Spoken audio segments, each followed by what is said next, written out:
wonder all through the night. Promise to see Jesus in the morning light. Take my hand, it'll be alright. Come on, save your soul tonight.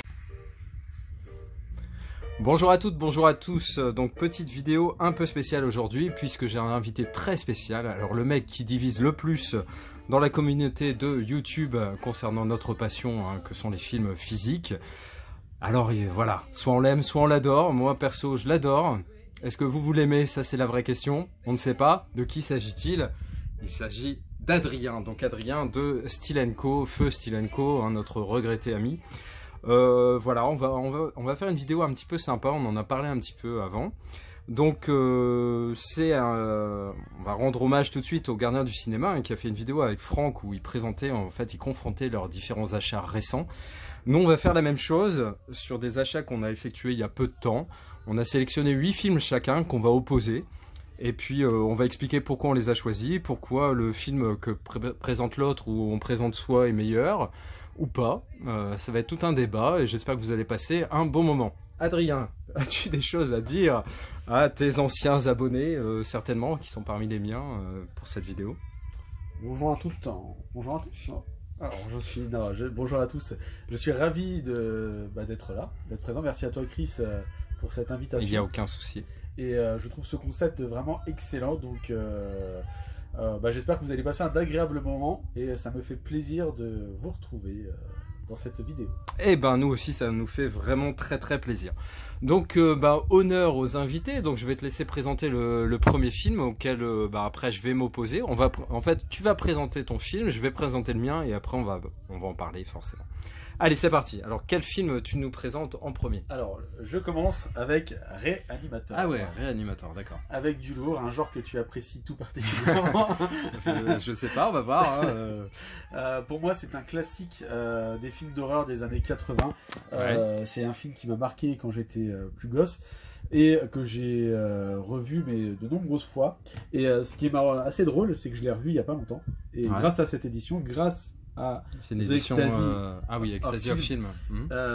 Juste une petite parenthèse sur cet éditeur là qui est tout bonnement excellent. C'est un petit éditeur mais qui a tout d'un grand parce que mine de rien ça a l'air d'être une belle édition, effectivement. Ouais, carrément. Vu sa structure, nous proposer un film comme ça dans une, je vais pas dire dans un écrin, mais dans un digibook comme ça, mais c'est tout bonnement incroyable. Et là, il y a que le 1 sur cette édition-là? Oui, tout à fait. Okay. Là, ils vont ressortir très prochainement le 2, la fiancée de c'est ça, c'est ce qui me semblait, que j'ai préco dès qu'il y a eu l'annonce.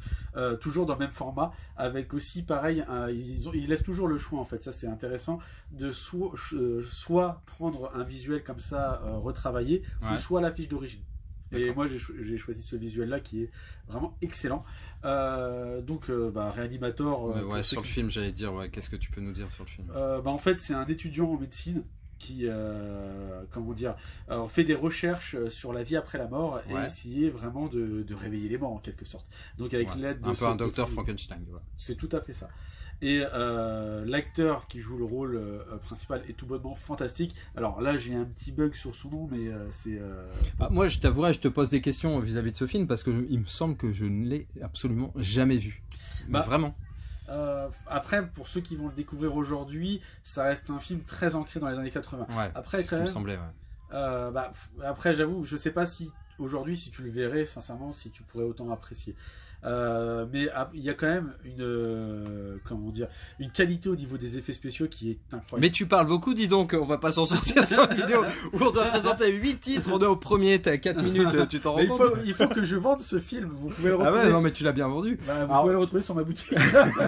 Alors moi, Réanimateur, je l'ai jamais vu, honnêtement. Alors je me souviens très bien de l'affiche et des VHS qu'il y avait dans mon vidéoclub, mais j'ai jamais franchi le cap de le voir. Et comme j'en parlais avec Adrien justement, c'est que c'est le type de film que je pense que si tu l'as pas vu au moment de sa sortie ou quand tu étais jeune, t'accroches pas a posteriori. Et moi je pense que du haut de mes 46 ans, alors que ce film je l'ai pas connu étant adolescent, je pense que j'aurais un peu de mal. J'ai un peu la même dynamique avec tous les films style street trash, je sais pas, encore d'autres films comme ça, des films d'horreur des années 80, si je les ai pas vus et que je les revois après, j'aime pas trop, quoi. Donc je vais tout de suite déjà te présenter le film auquel je vais l'opposer, hein. Comme j'ai pas expliqué dans mes vidéos, c'est que en fait on a choisi chacun 8 films. On sait pas dans quel ordre ils vont sortir, on sait pas à quoi ils vont être opposés, et du coup on sait pas ce que ça va donner.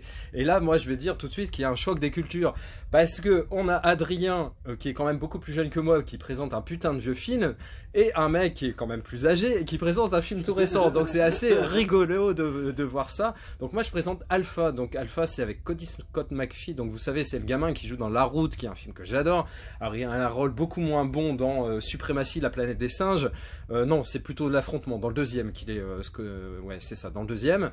Après dans le film Laisse-moi entrer, où il est excellent. Et là je dirais que je l'ai pas reconnu tout de suite, mais effectivement son visage il était familier, du coup j'ai regardé la jaquette et je me suis dit mais oui c'est lui, forcément c'est lui. Donc là on est à l'ère du paléolithique, c'est un gamin qui va se retrouver abandonné par les siens, pas par volonté on va dire, mais ils vont le croire mort en gros, et il va se retrouver seul et blessé au milieu d'une nature qui est plus qu'hostile honnêtement. Et il va, comme seul compagnon, il va se retrouver face à un loup qui lui a été un peu renié par sa meute, hein, et en gros 2 écorchés, 2 blessés de la vie vont se retrouver à s'associer pour essayer de survivre. Et franchement j'ai pris une putain de claque pour ce film. Vous me connaissez mon amour pour les animaux, et là ça s'est révélé encore une fois, où là la complicité entre l'homme et l'animal sont incroyables, et le loup, mais putain le loup il joue trop bien. Alors je pense que c'est un loup de Tchécoslovaquie, un loup de Sarlos qui joue le rôle, je pense pas que ce soit un vrai loup, mais putain quelle claque. Alors qu'est-ce qu'on fait Adrien, parce que là Réanimator Alpha c'est chaud quoi. Bah, ouais. Alpha franchement il était un très bon film aussi, hein. Ouais mais après je peux comprendre que Réanimator ouais. Voilà, c'est une édition qui est quand même beaucoup plus jolie qu'un amer simple. Je veux dire que le point est pour toi Adrien, franchement. Oh, après on va... Non, c'est pour toi, je suis bon joueur, je reçois, donc voilà. Allez, cette fois-ci je présente mon film. Alors, il s'agit de Serial Mother avec la belle Kathleen Turner, donc film de John Waters. Donc, bon, bah, le film, vous le connaissez certainement, j'espère, pour vous en tout cas. Donc, il s'agit d'une femme bien sous tout rapport, hein, plutôt upper side, on va dire, à la bourgeoisie américaine. Mais cette petite bourgeoise n'aime pas être contrariée, et quand elle est contrariée, elle est très très méchante. Hein, donc, c'est Serial Mother. Qu'est-ce que tu as à en dire, Adrien? Film culte de John Waters, rien à dire, très très très bon film. J'adore ce film, je l'ai vu étant très jeune, je l'avais découvert avec mes parents sur Canal+ à l'époque. D'accord, on en parlait, il y avait une jaquette différente, ouais. Hein, où c'était une assiette avec des couverts, voilà, rien à voir avec cette cover là, et je préférais peut-être l'ancienne d'ailleurs. Mais bon, ouais. Bon, c'est l'ancienne. Ça, on s'en fout. Ouais, c'est ça, hein, c'est Brie Van de Camp en méchante, ouais, quoi. Hein. C'est Brie Van de Camp qui a rencontré Chucky un petit peu. Ouais, hein, c'est parce que c'est ça. Alors, à quoi tu vas opposer cette merveilleuse œuvre? Ah bah alors, le point commun, c'est qu'on va avoir aussi un Amar et Noir pour les deux. D'accord. Donc pas le lieutenant, d'accord, avec Harvey Keitel. D'accord. Ouais. Voilà. Film d'Abel Ferrara, tout à fait. Harvey Keitel, mais ouais, très bonne prestation. Ouais, hallucinant, une descente aux enfers, mais comme rarement vu au cinéma. On a l'impression que Harvey Keitel est happé par son rôle de flic qui doit venger une nonne qui se fait violer. Ouais, puis il est complètement azimuté là-dedans. Mais il est totalement. Mais je l'ai vu il y a longtemps, très longtemps. Il y a des scènes qui m'ont marqué, mais vraiment à vie.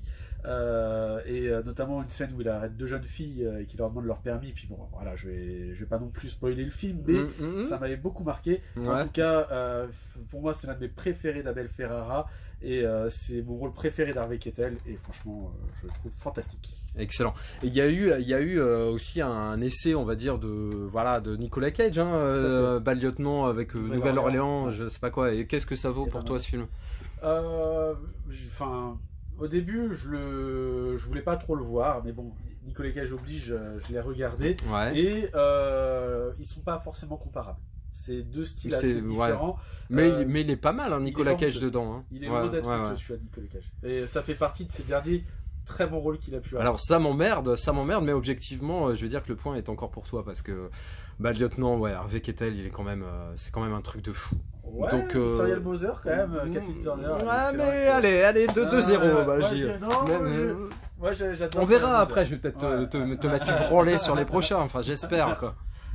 Alors, le troisième film que je vais opposer à Adrien, c'est au tour d'Adrien d'ailleurs. Voilà. Alors, qu'est-ce que tu vas nous mettre? Bah, j'espère que pour ce film, tu vas pas me donner un coup de tête. Putain, la transition de merde. Ah oui, d'accord. Coup de tête, c'est un peu tout parce que c'est coup de cutter aussi. Comme on peut voir. Bah ouais, qu'est-ce qui s'est passé? Je sais pas du tout. Je l'ai ouvert, il était comme ça, coup de cutter. Et donc, bah là, c'est carrément même la jaquette. Ouais, mais tu l'as eu où? Et c'est un coup de cœur. Parce que c'est non, mais film... coup de tête, je le connais. Je le connais, avec Patrick Devers, ouais, très très bon. Et j'invite à tous ceux qui ne connaissent pas ce film de le découvrir parce qu'ils vont passer un moment unique. Patrick Devers joue dans une équipe de football, il se fait accuser d'un viol qu'il n'a pas commis, il se fait enfermer, il y a toute la ville qui est contre lui, sauf que l'attaquant vedette du club de foot se fait mal, enfin se blesse, parce qu'ils sont obligés de faire appel. C'est ça, et tout le monde va retourner sa veste, et lui, bah forcément, il va décider il n'a pas oublié, il a pas oublié. Et il va se venger de toute la ville, et c'est jouissif. C'est pour moi un coup de cœur ce film. Non mais franchement sympa, c'est vrai que Patrick Devers, bon, c'est un mec qui est parti super jeune, alors je sais plus, c'est des circonstances assez pourries, je sais pas si c'est un suicide il s'est défenestré, ouais c'est ça, c'est ce qui me semblait, c'était pas terrible, et pourtant il avait un avenir dans le cinéma français hyper prometteur. Mais ouais, coup de tête, je l'ai vu et j'avais bien aimé, Alors rien à voir, moi je t'oppose à coup de tête le Poltergeist, hein, donc scénario de Steven Spielberg, si je me souviens bien, et la réalisation de Toby Hooper. Donc un film pareil qui a marqué les années 80 de son empreinte indélébile, hein. Il y a eu un remake de merde, mais celui-là est vraiment très très bon. On se souvient tous de la gamine blonde qui joue le rôle justement de la petite gamine qui est enlevée par les esprits via le tube cathodique de la télé. Les esprits frappeurs, le cimetière indien, etc. Moi, c'est un film qui m'a traumatisé.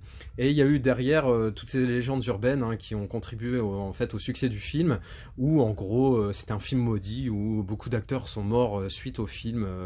Voilà. Je me suis un petit peu renseigné sur la véracité, on va dire, si c'était des légendes urbaines ou pas, et c'est vrai que la gamine est morte à 12 ans, je crois, dans des circonstances atroces, hein, à l'hôpital, et d'autres acteurs du film aussi sont décédés, donc voilà. Est-ce qu'on y voit du pur hasard ou vraiment une malédiction, ça chacun se fera son avis, mais toujours est-il que le film en lui-même, moi c'est un film vraiment qui m'a marqué et que j'adore. Et toi, qu'en penses-tu, Adrien? Pour la légende, la petite sortie d'un concert de Michael Jackson, mais bon, d'un concert de Michael Jackson. D'un concert. D'accord, ok. Un concert, d'accord. Non, Poltergeist, sinon, il est pour moi d'office le point va pour toi parce que Poltergeist c'est vraiment le film culte par excellence. On peut que avoir des images de ce film, que ça soit au niveau de la musique, comme tu le disais avec la fille et le tube cathodique, enfin qui reste enfermé dedans. Et l'arbre avec la branche qui rentre dans la maison et tout, c'est un truc de ouf. Je sais pas comment ils ont fait ça, mais c'était vraiment très très bon. Non, c'est un film qui a marqué l'histoire du cinéma fantastique et je m'incline devant ce film. D'accord, je crois que t'as raison. Je crois. Non, après c'est deux registres radicalement différents. T'imagines un film français avec un mec super acteur, hein, au demeurant, opposé à Steven Spielberg au début de sa carrière, on va dire, où là je crois qu'il est scénariste du film et co-réalisateur, producteur, ça c'est sûr, du film, et bon, c'est un monument du cinéma fantastique, donc voilà, c'est radicalement différent, et c'est tout l'intérêt de cette vidéo, parce que comme je vous ai dit, on n'a rien préparé, donc je sais pas à quoi s'oppose quoi, donc bah oui, Poltergeist, à la limite j'aurais préféré l'opposer à Reanimator presque, ou Bad Lieutenant à Serial Mothers, enfin c'est ce qui a eu lieu, c'est ce qui a eu lieu, mais Poltergeist, voilà, c'est vraiment très très bon, et là je m'octroie le point, et voilà, je claque le DVD de Rage parce que c'est mérité. Allez, c'est parti. Alors, je sais plus à qui doit présenter.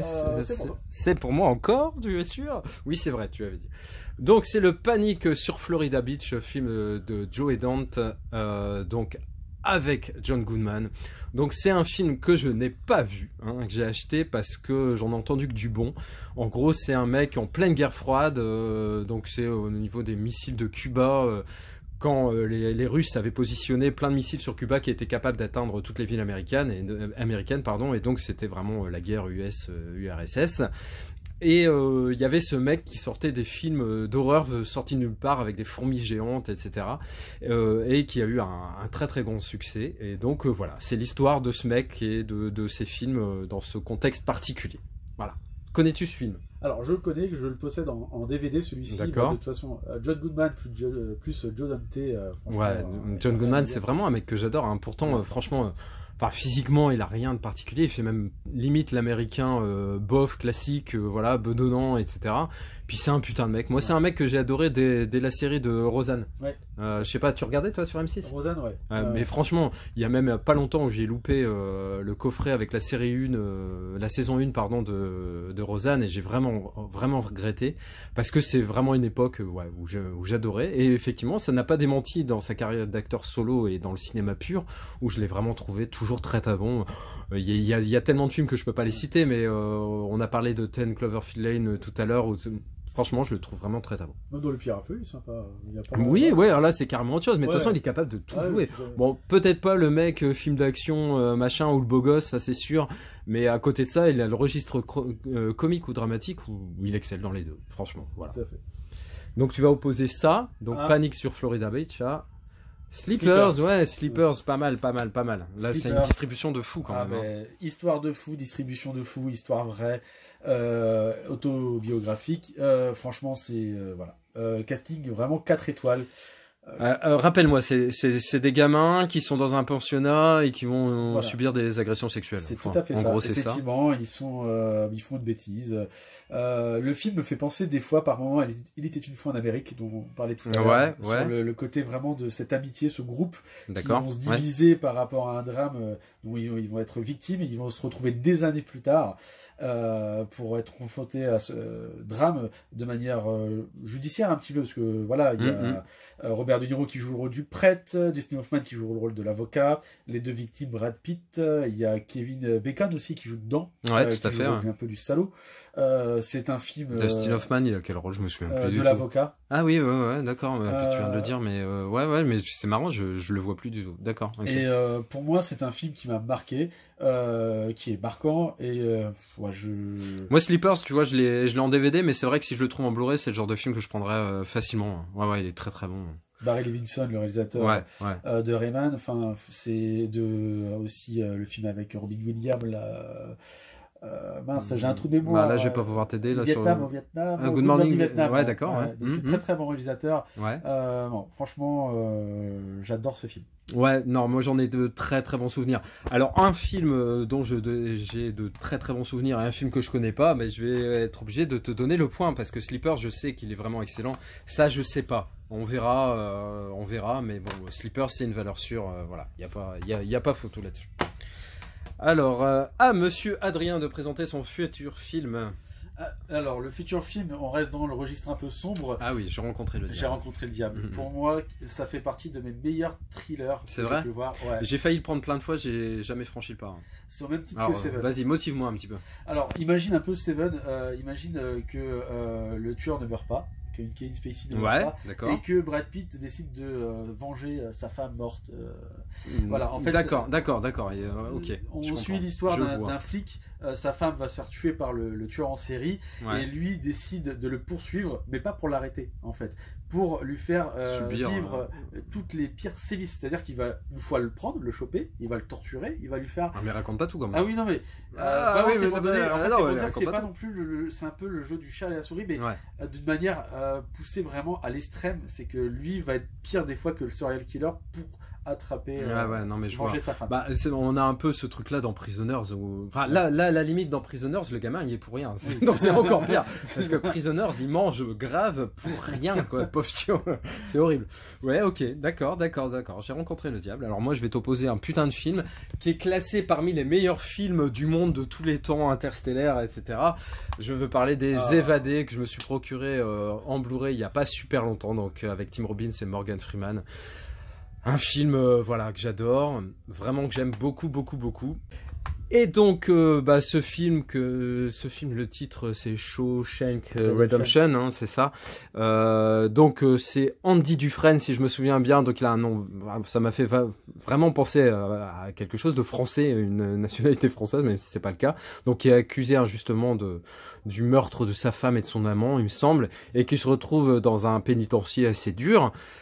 Où il y a Morgan Freeman qui purge une peine déjà depuis un petit moment, qui est un peu le vieux briscard de l'atoll, qui connaît tous les fondements et les méthodes de fonctionnement, on va dire, des lieux. et qui va prendre un peu Andy Dufresne sous sa coupe, sous son aile, pour l'aider à survivre, hein, parce que franchement, entre les détenus complètement cinglés et le chef de la discipline, le chef des matons qui est complètement fou, hein. D'ailleurs c'est l'acteur qui joue dans Cimetière 2, c'est un mec que j'aime beaucoup moi, et dans Cimetière 2 je le trouve complètement dément, enfin bref. Donc dans Les Évadés, il y a Andy Dufresne qui est incarcéré à tort, hein, on l'apprendra après, qui va purger sa peine, mais il va décider un peu de fausser les cartes, on va dire, et de changer sa destinée, voilà. Et c'est un très très bon film, je vais pas vous spoiler pour le 1% des gens qui verront cette vidéo et qui n'ont pas vu Les Évadés, mais voilà, c'est un excellent film. Qu'en penses-tu, Adrien? Je peux que m'incliner, ça fait partie de mes films favoris. Ouais. Ce qui est un peu dommage, c'est qu'il spoil un petit peu, rien qu'au niveau du titre en français, mais...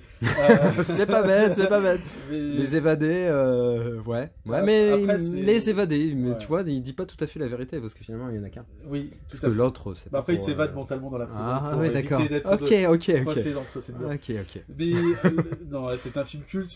Pour moi, ce qui est marrant, c'est que c'est un film écrit par Stephen King. C'est l'adaptation d'un roman de Stephen King. tout à fait. Et pour moi, les meilleurs films pour moi de Stephen King, enfin adaptation en tout cas, sont ceux qui ne sont pas forcément dans le fantastique. C'est vrai. Quand Comme on La regarde Ligne Stand Verte. By Me, Ouais, Ligne Verte. Stand By Me, il est vraiment, moi c'est un de mes films préférés, Stand By Me. Ouais. Les Évadés, j'ai l'impression que Stephen King, il est même meilleur quand il fait pas du l'horreur ou du fantastique. Ouais, c'est pas faux, monsieur. Alors, qu'est-ce qu'on fait Ça, c'est chaud quand même. Pour moi, c'est Les Évadés sans... C'est Les Évadés. Ah oui, carrément. Les Moi, je vais Évadés, te c'est un dire film que je suis légendaire. d'accord, même si je le connais pas. Je le connais que de réputation, mais je le connais pas. Mais par contre, tu m'as donné envie de le voir. Bon, C'est déjà, voilà, mission presque accomplie. Alors, c'est à qui? c'est à toi. C'est à moi? Oui, c'est à moi. Oui. Les Fils de l'Homme. Alors, Les Fils de l'Homme, ça a été une claque phénoménale. Moi, j'ai vu ce film 2 fois, pour l'instant, que 2 fois. Une première fois seul, et une fois il y a quelques jours avec ma compagne et mon fils. Donc film post-apocalyptique où Clive Owen franchement joue super bien. Bon, Julianne Moore, je vais pas trop en parler parce que sans spoiler, voilà, elle est pas hyper présente. Michael Caine, c'est pareil. Bon, Clive Owen, c'est clairement le personnage principal de cette histoire. En gros, on ne sait pas si c'est une malédiction, un virus ou quoi que ce soit, mais l'homme ne peut plus procréer. Il n'y a plus de naissance dans le monde. Et le dernier enfant, le plus jeune donc de cette nouvelle société, est décédé. Donc voilà, il n'y a plus d'avenir, il n'y a plus rien. C'est le noir absolu. Et une femme migrante va avoir arboré fièrement un petit ventre rebondi et effectivement est enceinte d'un enfant. Et donc il va se retrouver, Clive Owen, dans une espèce d'aventure où il va devoir protéger cette jeune fille qui porte dans son ventre tout l'espoir de l'humanité. Et moi j'ai adoré ce film. Alors c'est un film qui fait un peu penser moi tout de suite à 28 jours plus tard. Ambiance film d'horreur ou fantastique britannique. Bon là c'est pas de l'horreur, hein, mais ça fait vraiment cette ambiance là qui est très très particulière, très très typique de ce genre de film. Et ouais, j'ai clairement adoré Les Fils de l'Homme. C'est un de mes films préférés. Voilà. Que vas-tu m'opposer à ça? Qu'est-ce que tu vas... Les Fils de l'Homme est franchement excellent. Qu'est-ce que tu vas oser m'opposer à ça? Moi, je vais faire... Non, j'ai pas cru voir. J'ai pas cru voir ce que j'ai vu. Ah ouais, Howard the Duck. Ah ouais, quand même. Là ça va, ça, je vais avoir un point facile là. Non, c'est bon, moi j'aime bien ta sélection, je l'adore. Donc Howard the Duck, ouais, c'est Howard the Duck, plaisir coupable étant jeune. George Lucas. Voilà. Mais attends, même George Lucas, on a honte de ce film-là. Il l'a voulu, mais le cacher pendant des années de ce film. D'accord. Moi, c'est un plaisir coupable que j'ai vu étant jeune. J'ai un gros coup de cœur pour ce film. Vraiment, je suis très content de le posséder. Et c'est une édition sympa. Moi, j'avoue que j'ai été tenté aussi. Hein. J'ai été tenté par ce film. Mais bon, voilà, opposé au Fils de l'Homme qui a des plans séquences d'une toute beauté. Il y a un moment quand ils sont dans l'espèce de ghetto où il y a les migrants et que l'armée britannique les attaques pour les déloger là, mais c'est un truc de fou, les immeubles qui explosent, c'est super bien fait, on a l'impression vraiment de vivre la séquence. C'est une leçon de mise en scène. Ah ouais, c'est très très bon. Howard the Duck, c'est une leçon de plaisir coupable. Voilà. Avec Tim Robbins aussi, tiens, on retrouve Tim Robbins qui jouait dans Les Évadés. Ouais, bah putain, comme quoi une carrière très très inégale hein, quand même. Léon Thompson de Retour à le futur. Ouais. Voilà, c'est du bon. Ouais, mais comme quoi, tu vois, un réalisateur de fou, des bons acteurs, ça n'équivaut pas à ce putain de film des Fils de l'Homme. Franchement, il n'y a pas de coin qui tienne, honnêtement.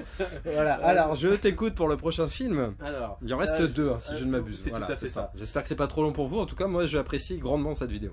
Alors, c'est pareil. Là, je suis obligé d'appeler le Punisher pour venir à ma Bah, rescousse. fallait au moins ça, quoi. Dolph Lundgren sur sa moto avec une grosse mitraillette. Je pense que c'était un minimum, ouais, C'est effectivement. tout à fait ça. Louis Très, Gossett très bon Jr., film. ouais. Toujours une édition d'Ecstasy of Film, comme quoi, franchement, c'est un truc de fou. Alors, c'est une petite maison. Bah, puis là, ouais, je veux dire, faut se battre pour trouver les exemplaires maintenant. Je pense que tu as bien fait de le prendre. J'ai eu de la chance parce que je les suis sur Facebook et ils avaient annoncé qu'ils avaient retrouvé un carton comme ça dans de la famille et qu'ils ont remis ça en vente et leur site est très bien foutu là-dessus. Style toi, tu pommes un carton avec des Blu-ray dedans. C'est ça. Mais non, ce qui est bien, c'est qu'en plus de ça, ils mettent le décompte de ce qui leur reste. Leur édition, tout à fait. Dès que c'est vendu, ouais. Tu sais, disons que si tu le commandes, t'es sûr de l'avoir. C'est tout à fait ça. Ouais, et là, j'ai sauté sur l'occasion parce qu'à l'époque, je l'avais pas pris. Et franchement, c'est une découverte pour moi. Je connaissais les autres. Ouais. J'ai même suivi la série sur Netflix. Et j'ai adoré. Même pour moi qui l'ai Ouais, la découvert série, t'as bien aujourd'hui. aimé? Ouais. Et t'as vu quoi, les 2 saisons? Juste la première saison. D'accord, parce que moi, justement, j'ai la 2e saison, j'ai pas encore regardé. Et ouais, ça s'annonce pas mal quand même. Ça s'annonce pas mal. Et franchement, le seul petit défaut de ce film-là, Ouais. c'est qu'il va pas arborer en fait sa tête de mort en fait. Oui, là, il n'y a pas le costume du Punisher à C'est ça. proprement dit. Ouais. Et même, je suis allé voir l'interview du réalisateur qui avait réalisé aussi Flic ou Zombie. Il avait fait 2 films. D'habitude, lui, il fait plutôt des maquillages style Terminator 2 et tout ça. Et il disait que c'était son regret aussi de ne pas avoir mis le squelette, la tête de mort en fait sur. Et je me souviens plus, mais il n'y a aucune référence dans le film à ce blason, enfin. Si, mais au niveau des balles. D'accord. Il va creuser les balles avec sa tête de mort. Il y a dans les bonus, il y a une espèce de version alternative qui est forcément de moins bonne qualité parce que c'est vraiment du pur bonus en fait. On a vraiment de la chance de l'avoir. Et ce qui est excellent, c'est qu'on a le début du film où on voit encore Frank, Castle, qui n'est pas encore le Punisher, qui fait une ronde avec Louis Gossett Jr. Et en fond musical, comme ils ont mis la musique de L'Arme Fatale. Laquelle? La petite thème musique là, le thème de L'Arme Fatale carrément. Bon, je pense que c'est pas un truc officiel, mais j'ai tilté direct, j'ai fait c'est quand même dingue. Et je vous invite à vous procurer au plus vite au moins le DVD parce que je sais qu'il y a une belle édition DVD. Il se trouve, Mais Punisher. Mais moi j'avais bien aimé l'édition d'après, enfin le remake, la version d'après avec Travolta qui joue le rôle du méchant. L'acteur principal, c'est celui qui joue. Ouais, c'est ça. Ouais. Je l'avais bien aimé et celui-là, c'est vrai que je l'ai pas du tout. Je l'ai sous aucun format, donc bien. Une belle présentation, monsieur Adrien. Et moi, je vais t'opposer à ça The Wrestler avec Mickey Rourke. Pareil, alors moi c'est un film qui me laisse sans voix, donc il a eu une nomination aux Oscars et Golden Globe. Il y a pour lui et pour sa fille aussi qui joue très très bien. En gros, c'est un catcheur qui a eu une carrière complètement, pas incroyable, mais parce que le milieu du catch, à part quand vous faites partie de l'élite, ça reste quand même assez marginal. Et il a eu une bonne carrière, on va dire. Et là, il est complètement sur le déclin. C'est un mec bien toxico, accro aux anabolisants et aux stéroïdes, et ce qui lui fait garder quand même un semblant, vu son âge, de masse musculaire, etc. Et puis, il a complètement foiré sa vie personnelle. Tant que sa vie professionnelle, ça allait, sa vie personnelle, c'était de la merde. Sa vie professionnelle, est sur le déclin. Donc, forcément, qu'est-ce qu'il va faire? Il va essayer de rattraper sa vie personnelle.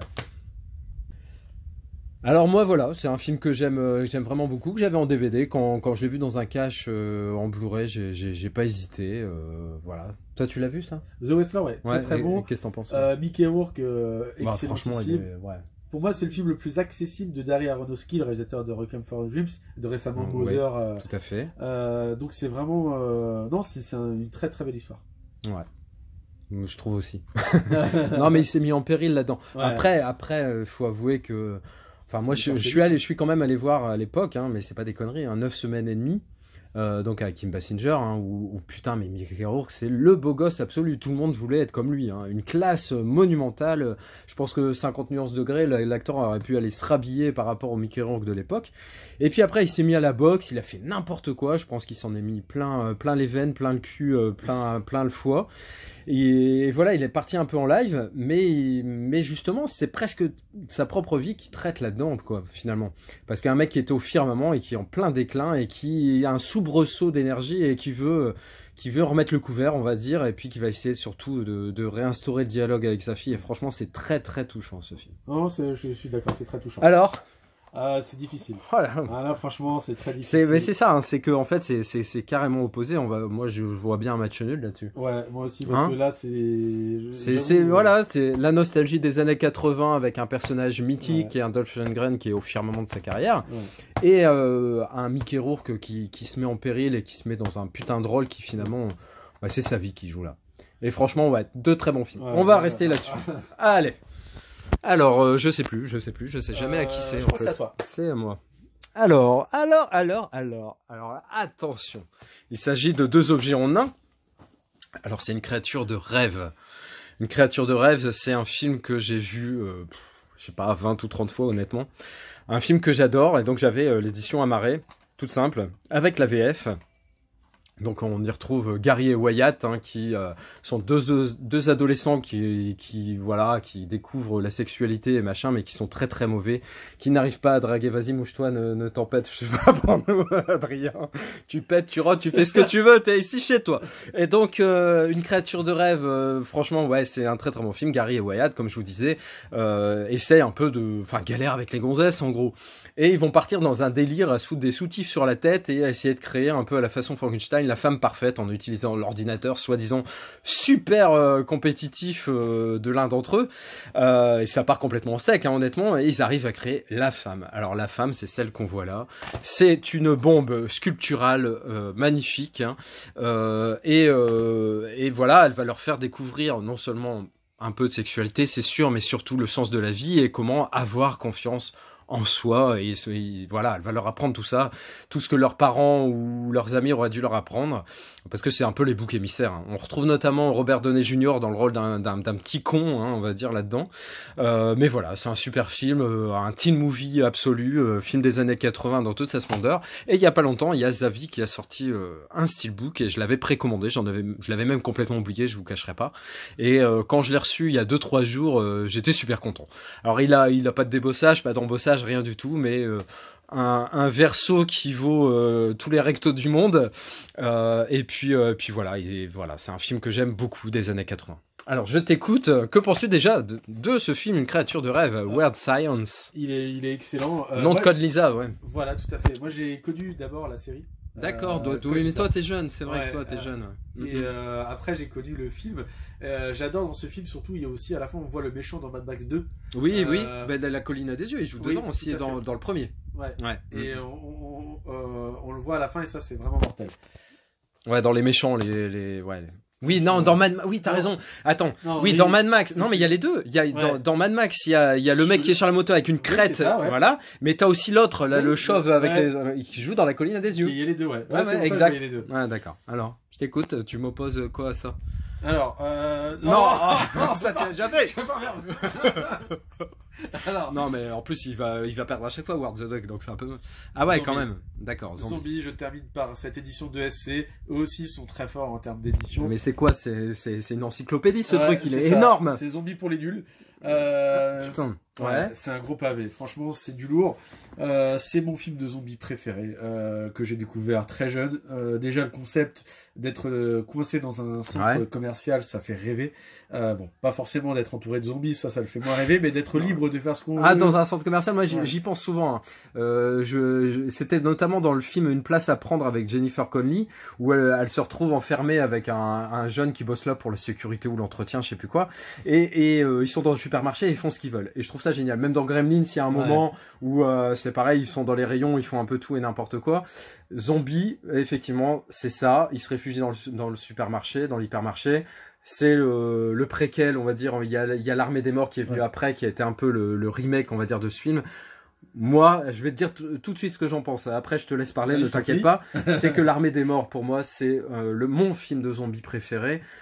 C'est certes un remake, mais moi je me sens plus sensible à ça parce que justement je n'ai pas vu Zombie au moment de sa sortie ou quand j'étais jeune. Donc moi j'ai vu Zombie a posteriori, après l'Armée des Morts, et forcément les mecs peints en violet qui avancent doucement, ça m'a pas conquis d'entrée. Mais après je respecte, hein, je t'écoute valider ce film et donner ton argumentaire, ton plaidoyer, faire ton plaidoyer sur ce film. Voilà, on voit un petit peu le côté bleuté. Voilà. C'est une belle édition, ça je te l'accorde, c'est une super belle édition. Non, mais là-dessus, je te rejoins sur le fait que l'Armée des Morts est un excellent remake. Ce fut une excellente. Mais est-ce que c'est parce que moi, vu que Zombie, je suis pas super, voilà, je sais pas tout sur ce film. Ouais. Est-ce que c'est fidèle ou il y a vraiment beaucoup de liberté et que c'est très distant? Non, dans la trame, c'est très fidèle. Parce qu'il y a le même genre. modernisé. D'accord. Parce qu'il y a le même genre. Est-ce que par exemple, alors je pense notamment à un moment où il y a l'armurerie. Est-ce que ça existe? Il y a l'armurerie. Ouais. Il y a des Ah scènes, ouais, notamment au niveau du bébé, qui n'existent pas. Et ça te donne un côté un petit peu plus. Non, ça développe le sujet encore plus que dans Zombie. Sauf que, bah, voilà, sans Zombie, il n'y aurait pas eu l'Armée des Morts. Et, Oui, ça, je suis d'accord. Et ce qui fait que même, voilà, c'est vraiment les bases. Et enfin, ouais, je trouve qu'ils ont réussi une très très belle édition. Il y a le 4K, je crois, tu m'as dit. Alors, moi, j'avais participé à la campagne pour le développement de cette édition-là, donc j'avais reçu le 4K. Bon, après, c'est vrai qu'il y en a beaucoup qui ont dit que c'était une mauvaise surprise de le recevoir comme ça, mais bon, vous voyez, c'était sous forme de CD comme ça. Je n'apprécie pas plus que ça. Ouais, c'est pas exceptionnel. Bon, on a quand même le 4K. Ça, c'est déjà. Et tu as regardé au moins depuis. Ah, j'ai vu la version 4K qui est très réussie. Ouais. Le film, pour moi, n'a pas violet, un violet magnifique. Ouais. non, franchement, mais même au niveau de la BO, non, je suis replongé dans le. Après, je respecte, hein, je te dis, c'est parce que moi, je l'ai pas connu au bon moment, on va dire. Si je l'avais vu quand j'avais 10-15 ans, je suis sûr que je partagerais complètement ton avis. Moi, j'ai un peu de mal, j'ai forcément un peu de mal, quoi. Ah, puis cette édition avec un bouquin sur Georges Romero, mais c'est pas un petit livre, quoi. Ouais, c'est vraiment le bouquin, c'est quoi. pas le petit livret de 20 pages qu'on te fourgue juste pour te faire plaisir. Il faut te facturer ça 15 balles de plus. Ouais. Bon. Après, c'est vrai qu'elle est pas non plus donnée, cette édition. Ouais, mais c'est combien ça vaut, ça? Cette édition, alors je crois qu'elle est à 50 €. Ouais. 50 € plus le 4K qui est à 30 € vendu à part. Donc t'as payé 80? Non, là c'est parce que sinon c'est 80. 50 € l'édition totale avec d'accord. Le 4K, mais sinon ça aurait été 80. Ouais. Putain, ouais, non, c'est voire même cher. plus, hein, il me semble. Mais c'est vrai que là-dessus c'est pas donné. Mais en tout cas, le film vaut vraiment le coup. Non, c'est un bel objet, j'adore. J'adore. Ok, mais finalement, il y a quand même un point commun, parce que cette créature, c'est presque un zombie, quoique non, elle se réveille pas, je sais pas, d'ailleurs, je me souviens plus. Est-ce qu'ils vont chercher des morceaux de cadavres pour la faire? Non, parce qu'ils l'inventent... Ah oui, de A à Z, avec des images synthétiques. Ouais, d'accord. Ouais, donc non, c'est pas une zombie. Elle, c'est une création technologique. Ouais, non. Bon, je vais t'accorder le point. Oh, si, je vais t'accorder le point. Pour l'édition. Pour l'édition et pour l'envie que t'as donné ce film avec des zombies violets. Et donc... Ouais, non, si, c'est sympa. Alors moi, je dirais que j'ai pas compté, mais je dirais que ça fait une égalité parfaite. Hein. Je vois du 4-4, du 4K, du 4-4. Moi, ça me va très bien. Je sais pas, Adrien, est-ce que tu as passé un bon moment? Oui, c'est lui. Non, mais on sait jamais. Ça serait un mec qui imiterait sa voix, c'est possible. C'est ça. Donc, est-ce que tu as passé un bon moment? Moi, excellent. Franchement, je pensais même pas qu'il y aurait ce naturel et cette spontanéité. Je me suis pas posé une question à aucun moment. J'ai vraiment trouvé ça d'une fluidité parfaite. Mais il n'y a pas eu de truc où on a cherché. Voilà, je pense que l'un comme l'autre, on a été vraiment spontané. Ah bah carrément. Hein franchement, c'était au top. J'espère que vous avez passé un très bon moment également. Oui, moi aussi, j'espère que vous avez passé un très très bon moment. Et puis, écoutez, si ça vous plaît ce genre de vidéo, si cette vidéo vous a plu, on en fera d'autres, c'est promis. Alors, on peut pas se voir toutes les semaines ou quoi que ce soit parce qu'on habite à un petit peu de distance, mais c'est réalisable, on va dire régulièrement. Donc, dites-nous ce que vous en pensez, n'hésitez pas. Hein. Moi, je suis très content d'avoir eu Adrien comme compagnon, compatriote de vidéo. J'espère que vous, de votre côté, ça vous a fait plaisir de l'entendre, hein, puis de le voir, de l'apercevoir subrepticement. Et puis voilà quoi, donc lâchez des commentaires, lâchez des pouces bleus, partagez cette vidéo, faites-nous savoir tout le bien ou tout le mauvais que vous en pensez. Allez, ciao. Ciao.